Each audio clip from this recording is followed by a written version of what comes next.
here is what I find weird about the tabletop role-playing game hobby when it comes to the old school section. Most people play in very similar ways. Most people. Look at a group like the Bro OSR. They'll talk about all their downtime and the one-to-one, all this stuff, and it's like, go watch him run a normal session or something like a gaming session. You're like, that's the same as the normal guy, like who's not using one-to-one time. Alright, you do some stuff out of game, but I mean, you watch them and you're like, that's similar. Like, both groups would have DMs who have their favorite monsters, or this stuff would all be so similar to each other. Here's what I find. My fellow nerds take slight differences and blow them up. Like, there's more reasons to get along and talk than there is to argue and be tribal.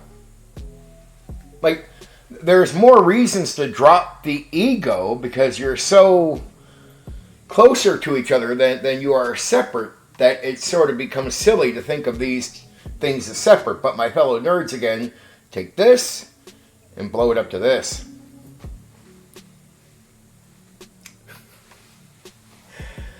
Look, some people use monsters as they're written out in the books. Some people use monsters the way they assume the monster would be, just from guessing.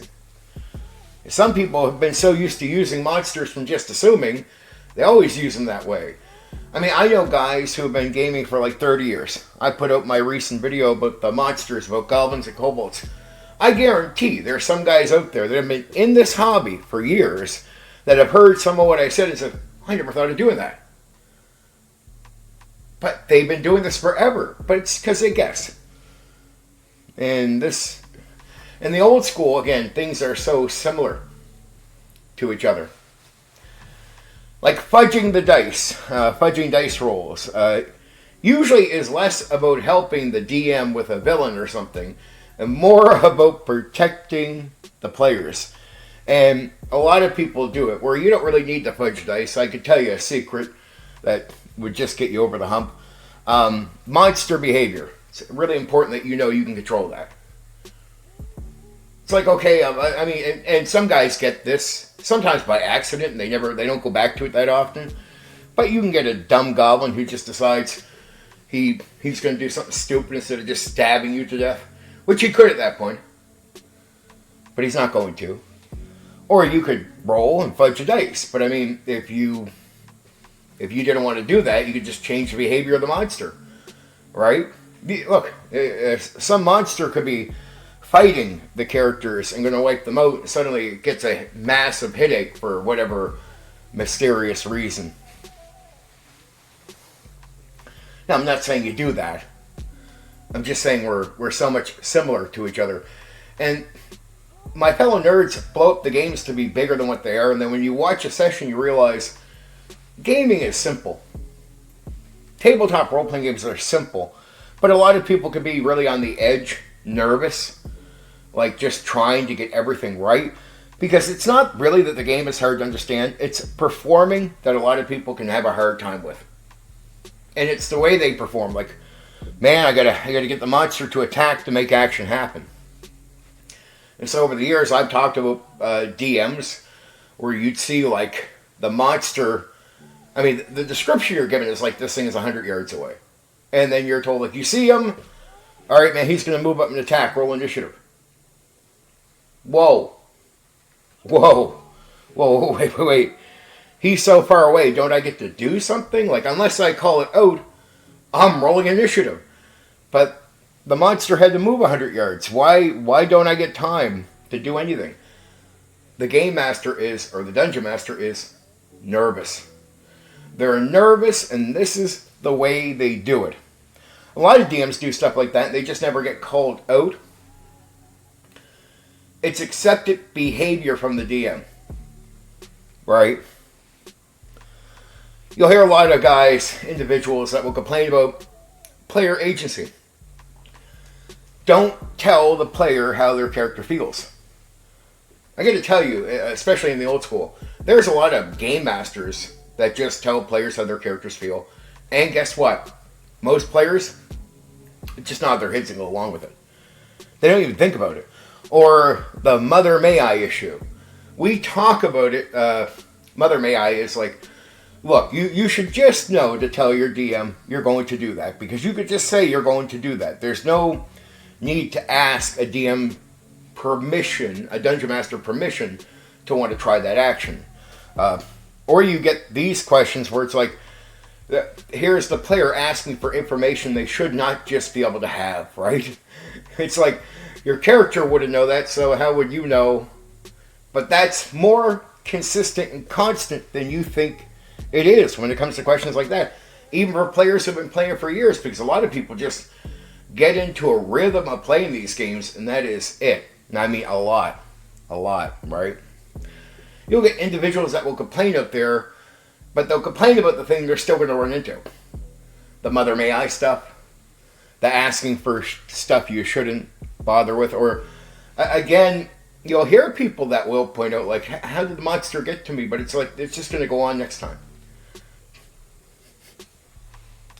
They get nervous in performance, and then just practices stick. And they're more common than we actually realize. You know, I talk about monsters all the time. I have a high standard when it comes to actually running games. So I do a lot of things like, I don't want to get too far into encounters because I'm going to talk about that Thursday. But just say, when I say something in the game, it's absolutely real. I've always had that in my mind. I like to be unique, so it's actually real. So if I'm implying that a monster is 100 yards away from you, I will stop and ask you what you're doing. And I won't try to cheaply run a monster up on you and get an action to start combat. If you're likely to have heard the monster before they get to you, I won't rush you into combat. Maybe you'll just take them out. Maybe that won't be fun. Maybe.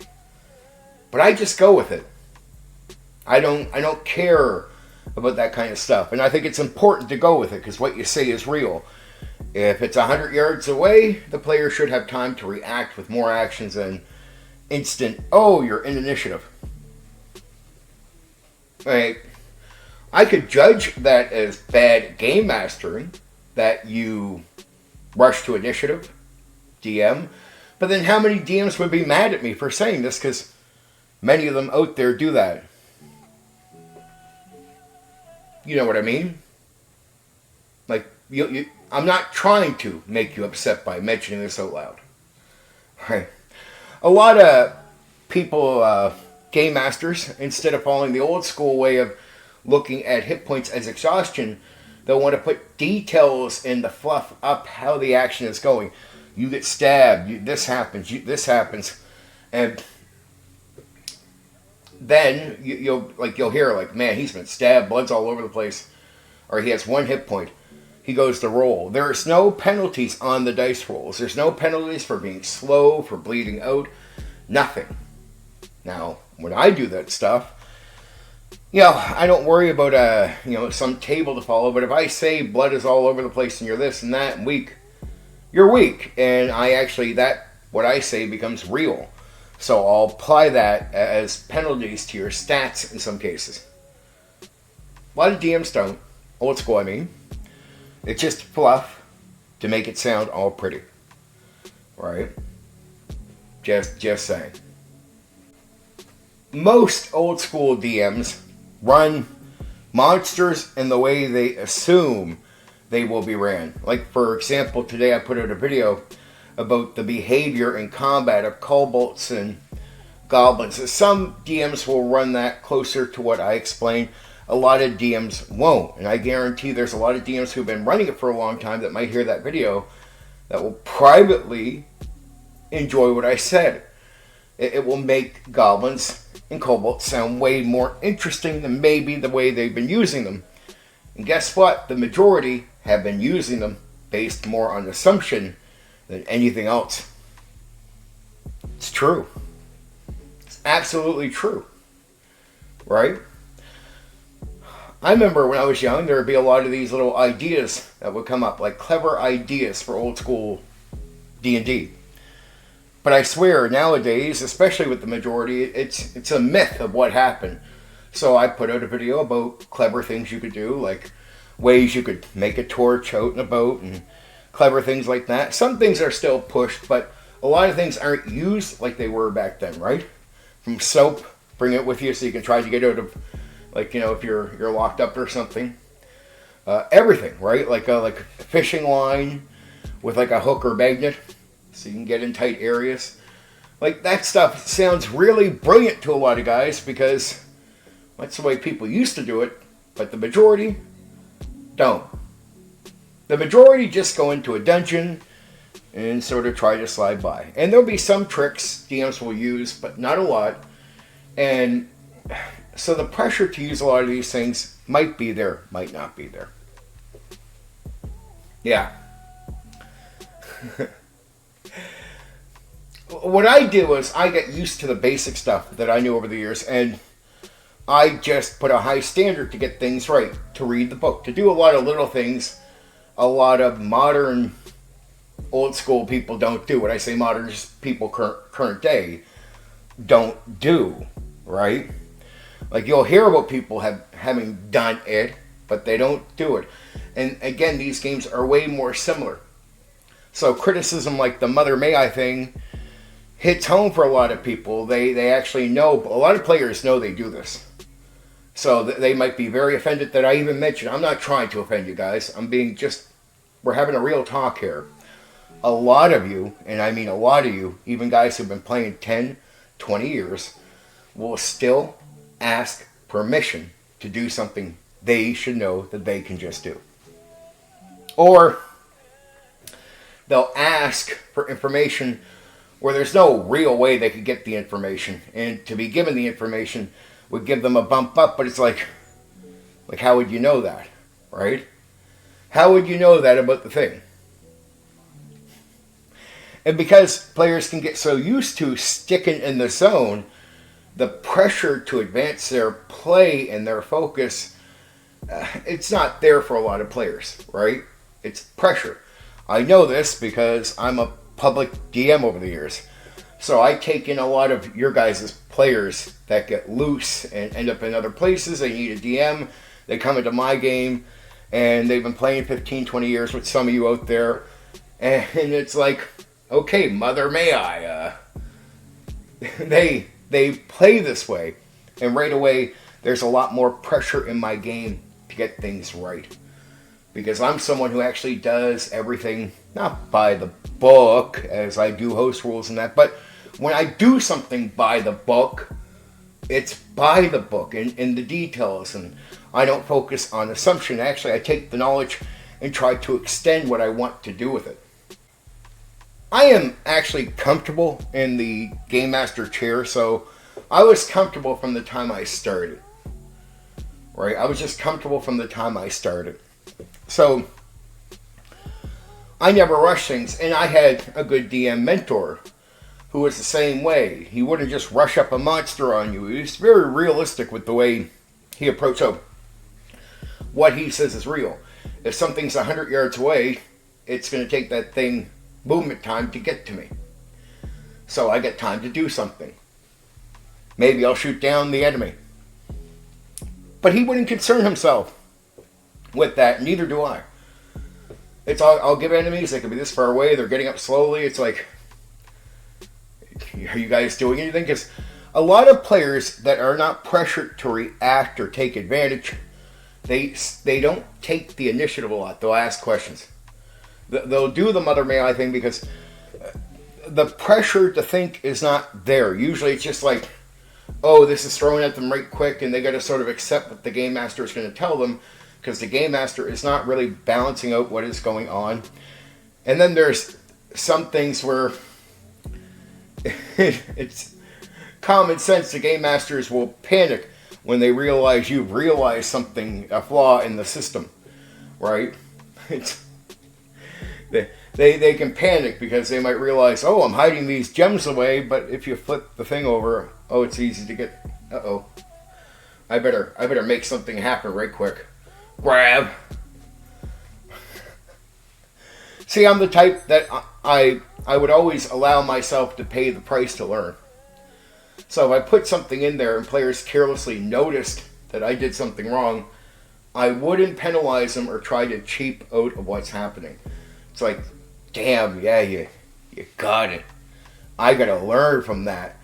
Because guys who just try to cover it up, here's what I found over the years with a lot of dungeon masters. When they try to cover up a mistake, when they try to slide it under the rug, they do not improve. That's a big issue, right? Because and there's a lot of constant covering up of mistakes and nervousness. And they can even be nervous about taking on new players when they haven't really advanced, or they'll go in expecting new players to allow this loose carelessness to keep going on, right? Just the way it is. See, I'm always the type that looks at players and I'll say to them, if I say something, take advantage of the details. And don't wait, take the initiative. And I want players to take the initiative. I don't want to be throwing things so fast at them that they don't even have time to think about what exactly they would do outside of doing some minor things. And then I look at what they're asking me to do too. It's very important. There's a lot of actions I hear about in combat that I sort of just stopped allowing so easily. It'd be like, imagine in a round you want to get out your flint and steel and light up a torch. Do you know what it takes to do all that? You got to get the torch out, right? Just think about it. Think it over in your head. You get the torch out, maybe place it like in a spot, you get the flint going. You're going to crank that up, you're going to light that up. How quickly are you doing that in a given combat round? Probably going to take you the entire round. And most likely, you're only going to get that thing lit up close to the end of the round. If you're being realistic. Now, I like realism simulation in that way, right? There's a lot of slowing down of the game, too, in areas where there's no pressure on the DM. Just saying. Now, here's another thing I get confused about, other than I think sometimes there's something being pushed. I hear people call what we do in Dungeons and Dragons world wargaming. And I'm like, why are you calling it wargaming? Because I know what wargaming is, and this is not wargaming. You might use miniatures, you might use things, I guess, that come from that world, but exactly wargaming. I think they talk about the mentality of wargaming. So it's not even wargaming, that's not what we're doing. But it's the mentality of some deep simulation. But when you actually watch your game, again, there's a lot of realism.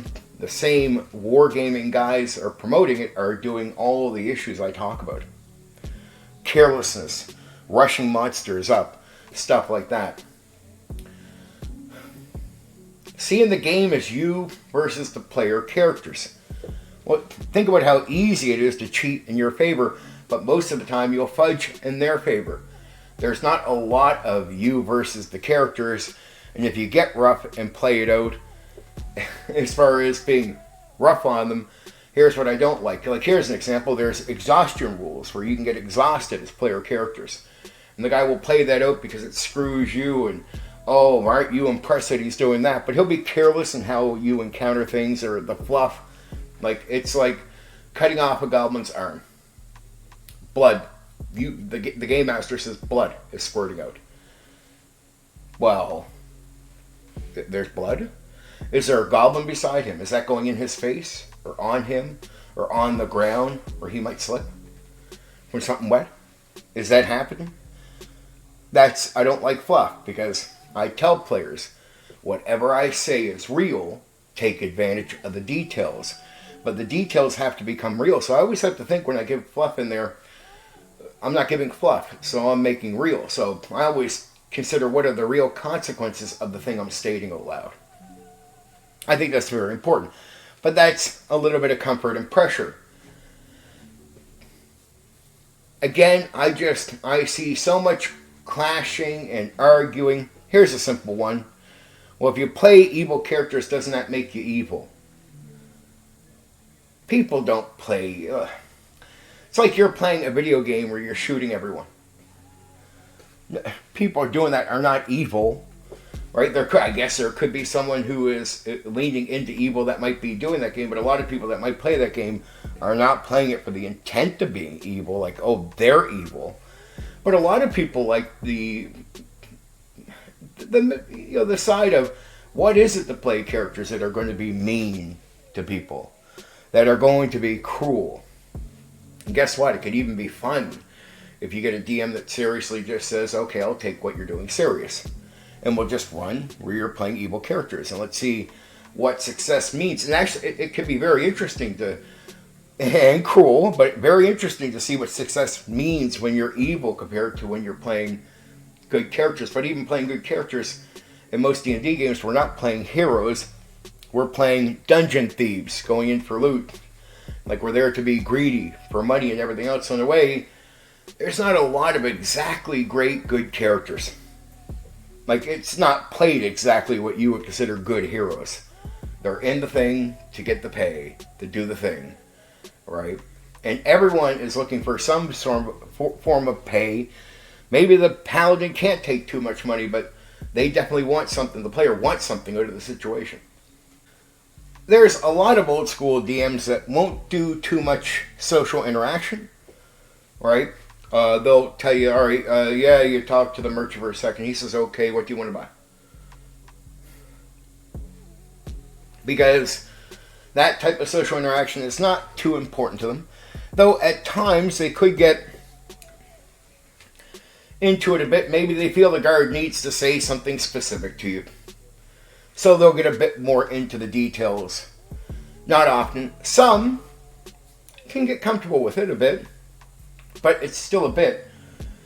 Some old school players, because they're not interested in this sort of boring form of interaction where the DM's not doing much with it, they'll actually want to go where they think the game is going to be fun for them. So they'll want to go do the action. Fight the goblins.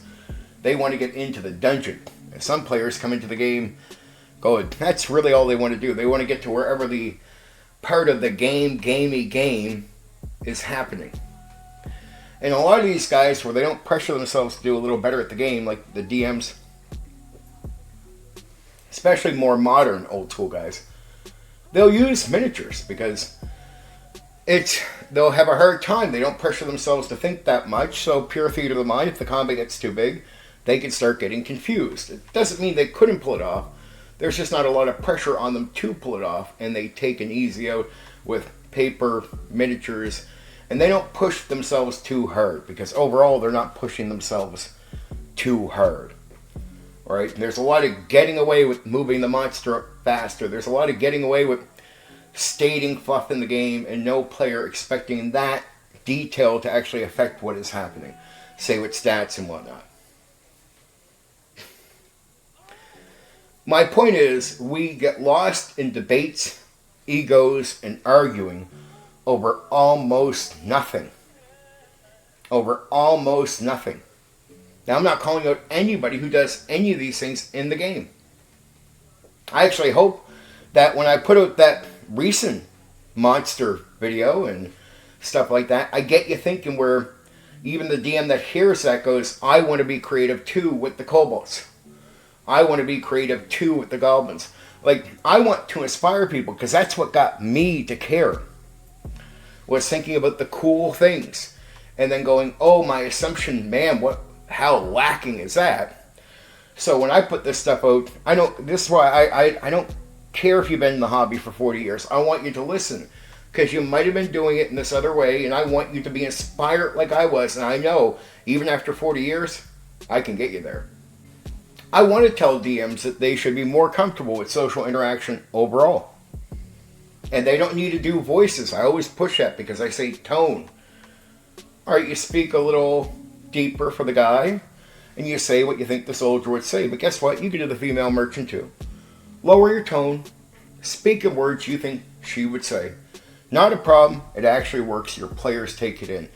And players will start enjoying the interaction just a bit more in the game. And you can do more, and you can actually pull that off. It's not that hard. Most talk with NPCs is based on common sense. Most of the NPCs will still be common sense people. You can apply their common sense. You don't need to speak fancy. It's not overkill. You don't need to be intimidated about it. And actually, there's a lot that can happen. I tell guys, I used to do city campaigns where there'd be gangs and political groups and everything else. And I do all this, and I don't get to do unique voices. I do tones. I get comfortable with the social interaction. But that opens up the door for me to have you dealing with the gangs and the groups, politics, or maybe under the sewers is where some monsters are going to come in. Like, there's all kinds of ways to siphon in encounters, like get encounters into the situation that you wouldn't even expect unless you're a little creative on where you can bring the monsters into the scene, right?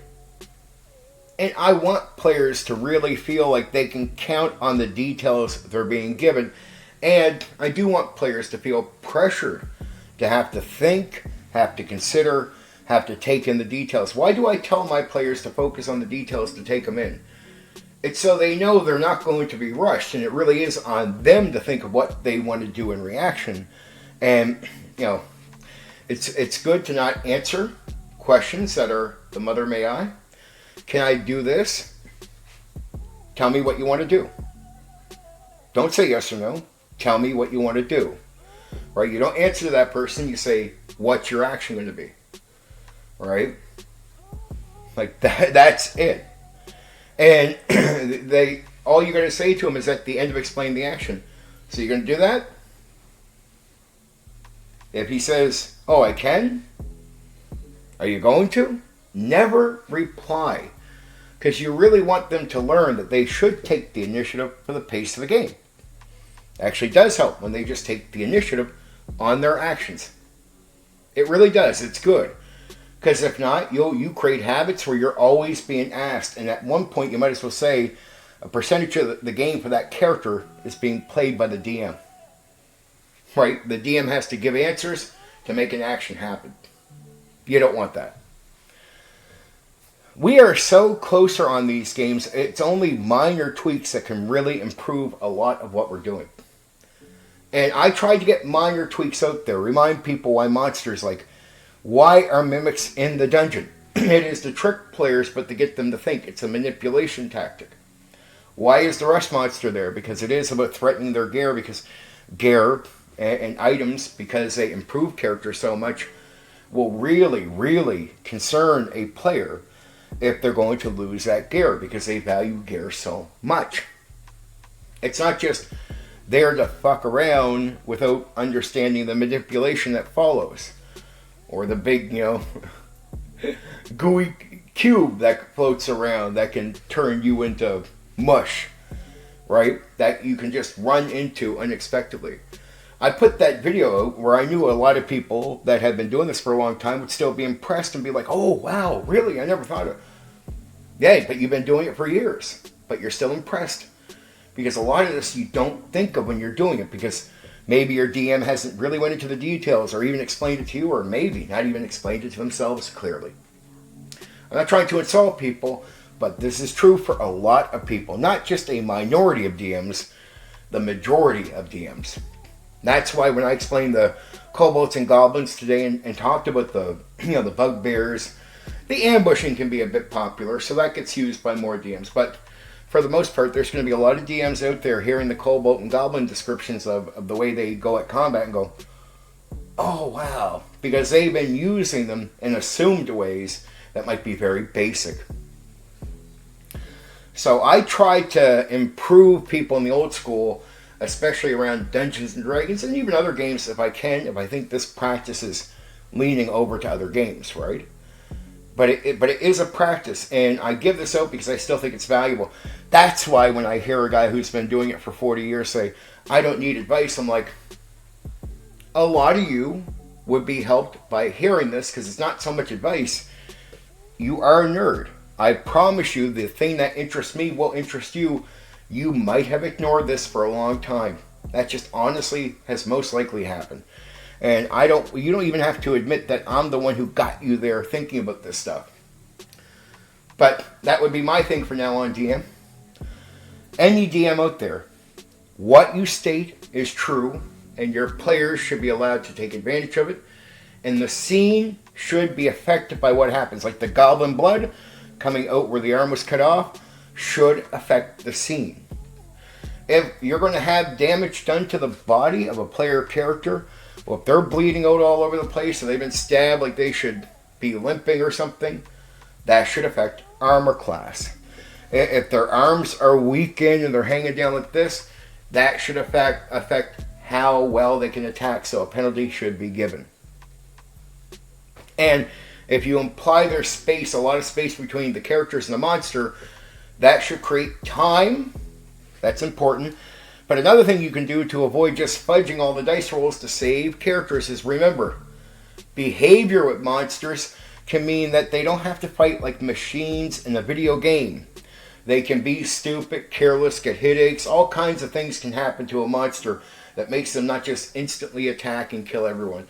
I guess, if you feel the need to go that far. But you don't need to fudge your dice.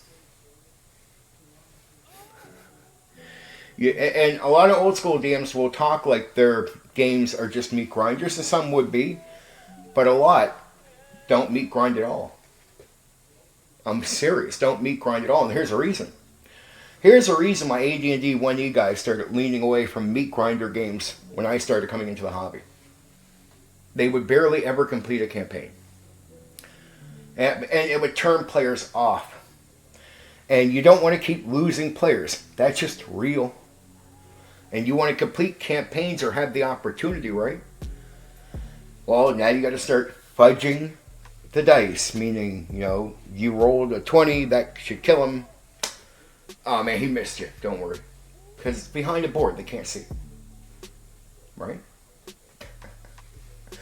I'm picking. I'm doing this video just to talk about the reality that nerds blow things up to a point where they're not. And their advanced gameplay, like with the bros, is not that advanced. It's pretty simple, normal stuff.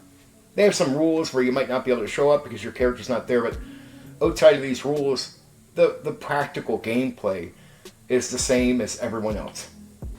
The DMs are just as careless with the bros are, guys. Move the monsters up too quickly. Don't worry about the details. All the common stuff you find at every other table. I am simply someone who avoided all this stuff and just put a higher standard on myself to get it all right. Not rush monsters, consider all this stuff. And I learned early around, like, when I started DMing, my DM was already explaining how the monsters manipulate. My DM, my mentor, really understood the game and the designer's intent. So I started learning when you do something, it manipulates players to play the game in a certain way.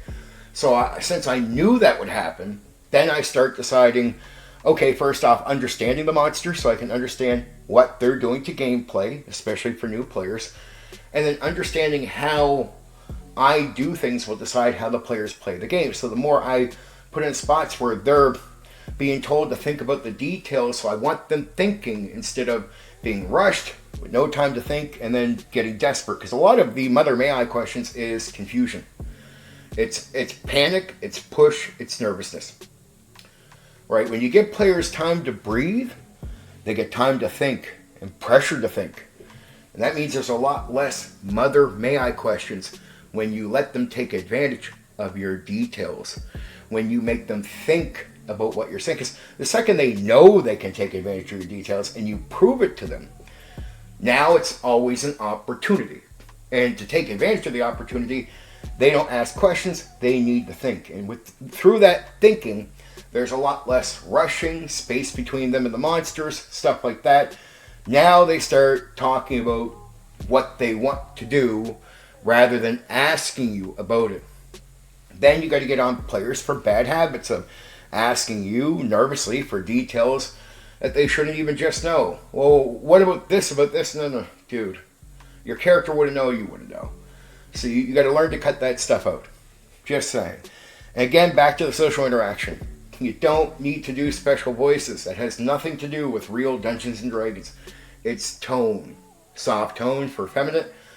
More bassier, like straightforward tone if you're a guy, if you're doing a male NPC. And then common sense. Most everyone's not a genius to begin with. You don't have to worry that everyone in the town is going to talk like a genius. They can talk more normal like you. So all you got to do is go, it's a female merchant, lower tone a bit, speak softer. It's all you got to do. And here's the brilliant part of doing all that. The players will take it in as a female merchant. Not as you. But just don't talk plainly as you. Tone is important. Tone or softening your voice. You get what I'm saying?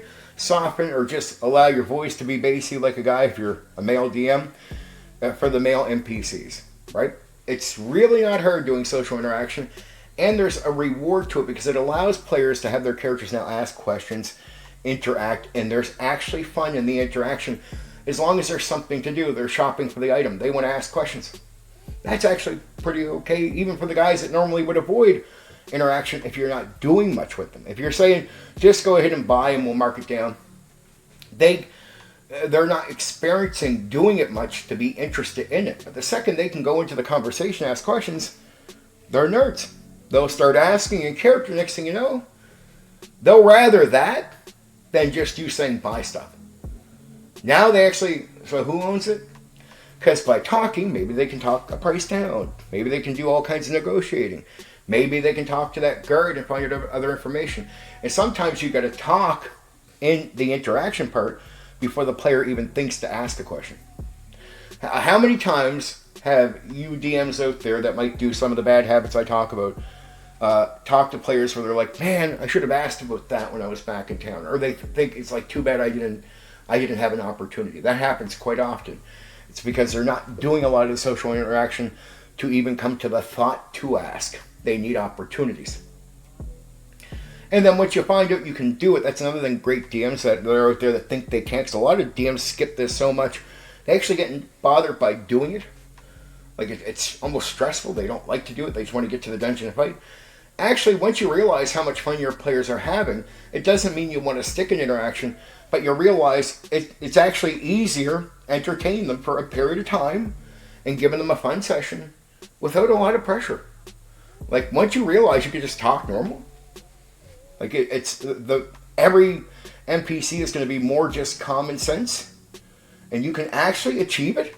And when you soften the voice for a feminine character like a female, as a guy DM, you'll notice that your players take it in as a female merchant. Ask them after the session, did you take that in as me or as the female merchant? They're in their imagination. They'll take that in as long as you soften. You got to play a little bit to it. Soften the way you speak. That's it. Not hard. It's not unique. And read more about your monsters. Think more about the intent. A lot of things the designers put into the game have a reason to be there. And it's a little bit of complicated thinking. It really is. I get it. But the hints are there in the writing. Take it and always think, not just what can I do with them. See, that's what a lot of you do, don't you? What can I do with the goblins? No, just think, what did the designers put them in here for? And does it have to do with an overall way of getting players to play the game? Because that's a lot of the stuff put in, is to adjust players to a certain style of play. And a lot of you, if you want to look at it this way, somebody who knows this stuff might criticize you as not properly playing Dungeons and Dragons because you're not playing the way the designers intended you to play the game. And guess what? A lot of you, that would be true. You're not playing, probably most of you, are not playing D&D old school the way the designers intended you to play the game. Okay. I love you.